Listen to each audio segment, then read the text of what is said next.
भानगढ़ का किला भारत के सबसे भूतिया स्थान के नाम से जाना जाता है और यह किला तभी शायद सबसे बड़ा अनसुलझा रहस्य बना हुआ है। रहस्यमय होने की वजह से यह जगह कई लोगों का ध्यान अपनी ओर खींचती है। यहाँ की भूतिया कहानियों के कारण काफी टूरिस्ट इसे अपनी ट्रैवलिंग लिस्ट में जरूर रखते हैं। इस जगह को लेकर कुछ जिज्ञासु यात्री यहाँ मौज मस्ती करने आते हैं, तो कुछ निराश होकर लौट जाते हैं, तो कुछ इन कहानियों और रहस्य में डूब जाते हैं। अगर आप भी इन यात्रियों में एक हैं तो जल्दी से इस किले में घूमने का प्लान जरूर बनाएं। अधिकांश लोगों का मानना है कि भानगढ़ किला भूतिया है और इसके अनेकों किस्से की वजह से लाखों लोग यहाँ घूमने की इच्छा रखते हैं।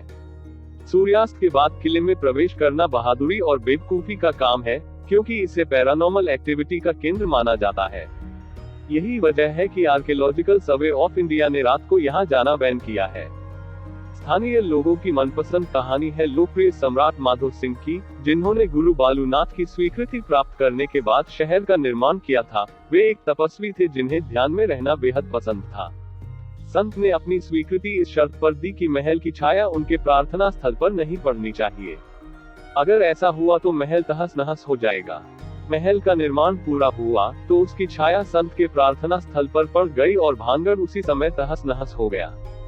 संत के क्रोध को झेलने के बाद भानगढ़ तुरंत एक शापित शहर में बदल गया और इसे फिर से नहीं बसाया जा सका, क्योंकि इसमें कोई भी संरचना कभी भी जीवित रहने में कामयाब नहीं हुई। हैरानी की बात तो यह है कि बालूनाथ का तपस्या स्थल अभी भी खंडहर अवस्था में देखा जा सकता है। वैज्ञानिक भानगढ़ की कहानियों को खारिज करते हैं, लेकिन गांव के लोग अभी भी इस किले को भूतिया मानते हैं।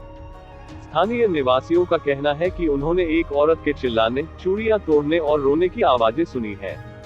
साथ ही उनका कहना है कि किले से संगीत की आवाजें भी आती हैं और कभी कभी उन्हें परछाइयां भी दिखाई देती हैं।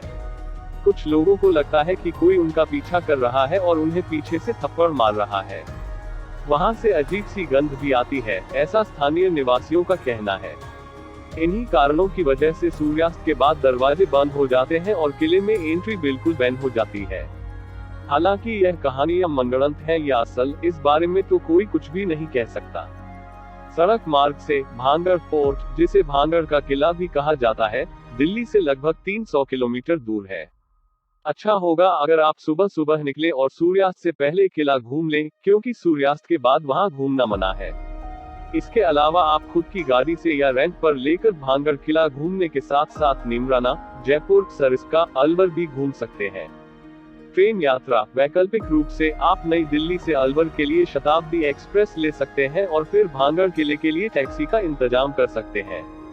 हालांकि ट्रेन के लिए पहले से बुकिंग करानी होगी। याद रखें कि भानगढ़ के आसपास कोई होटल या रेस्टोरेंट नहीं है। वैसे आपको रास्ते में ढाबे की सुविधा मिल जाएगी, लेकिन ट्रिप के लिए घर से खाना पैक कराकर निकले तो अच्छा होगा। हालांकि रास्ते में ढाबे मिलना इतना भी मुश्किल नहीं है।